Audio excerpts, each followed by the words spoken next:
Թոքերի հիշողությունը։ Նախորդ սերիաներից իմացանք, որ սրտի աշխատանքը կախված է մեր աստղային համակարգի բոլոր կենսակառուցվածքներին կյանք ապահովելու տակտից։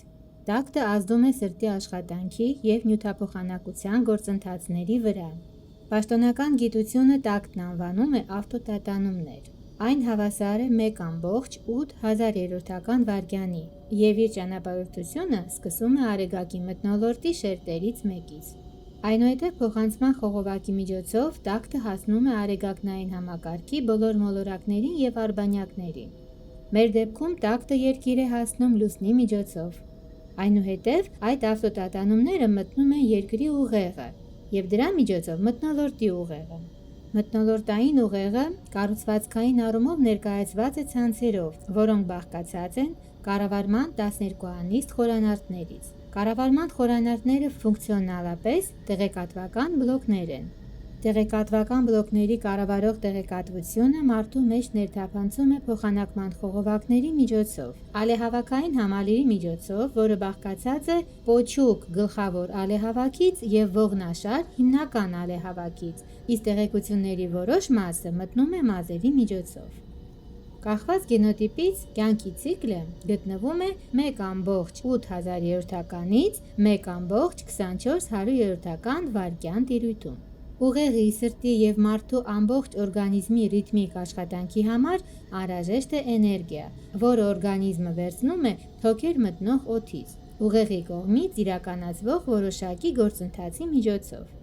Սկսենք հիմնական էներգետիկ տարրից, որն առկա է օդում։ Օդի և ջրի հիմնական էներգետիկ տարրը տրիտիումն է, որի բոլոր գրավիտացիոն ցանցերն ունեն 2%-ից պակաս ներուժերի խտություն։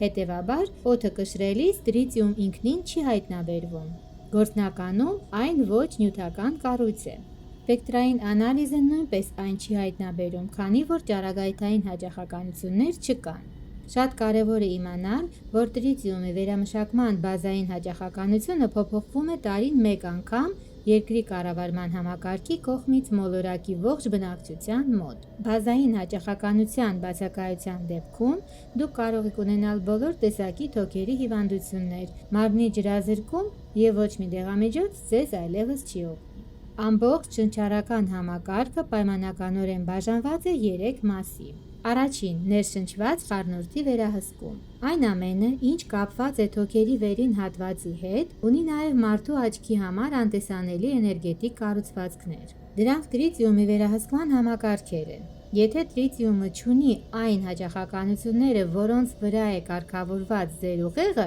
թոքերի մեջ օդային խառնուրդի մուտքն արգելափակվում է։ Թոքեր է մտնում միայն այն, ինչը հնարավոր է վերամշակել։ Երկրորդ՝ թոքերի հիշողություն։ Սա ավտոմատ համակարգ է, որը կարգավորված է այն հաճախականության վրա, որը ըստ մոլորակի կառավարման համակարգի ծրագրի բազային է։ Ուղեղը սահմանում է վերին և ստորին սահմանները ըստ բազայի, իսկ մնացած հաճախականությունների համար քվանտացման սահմանները։ Երրորդ՝ փոխանցման համակարգ։ Փոխանցման գործընթացները տեղի են ունենում տրիտիումի քայքայման և տրիտիումի նոր իզոտոպի թթվածնի ձևավորման միջոցով։ Առանձին գոյություն ունեցող թոքային շրջանառությունը նախատեսված է բոլոր փոխանակման գործառույթների ձևավորման համար, մինչդեռ արյան պլազմայի pH-ը միշտ պետք է լինի 6,88-ից 7,45 միջակայքում։ Ուղեղը նշում է այս փոփոխությունը և երբ հասնում է ստորին սահմանային արժեքին, տեղի է ունենում գազային խառնուրդի հաջորդ խմբաքանակի ներշնչումը։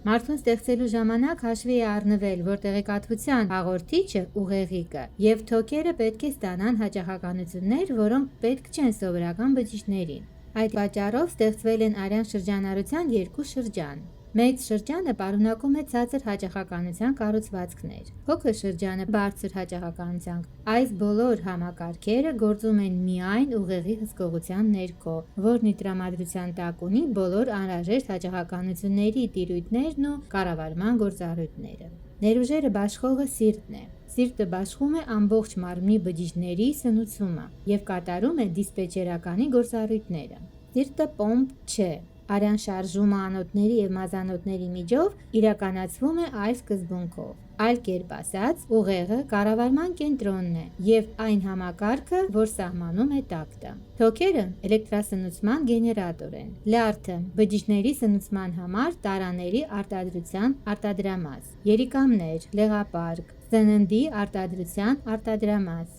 Ենթաստամոքսային գեղձը տարաների չափսերի, քաշի ու պարունակության կարգավորողն է։ Աջ նախասիրտ սննդի տարաների բեռնում։ Բջիջը բեռը ստացողն է։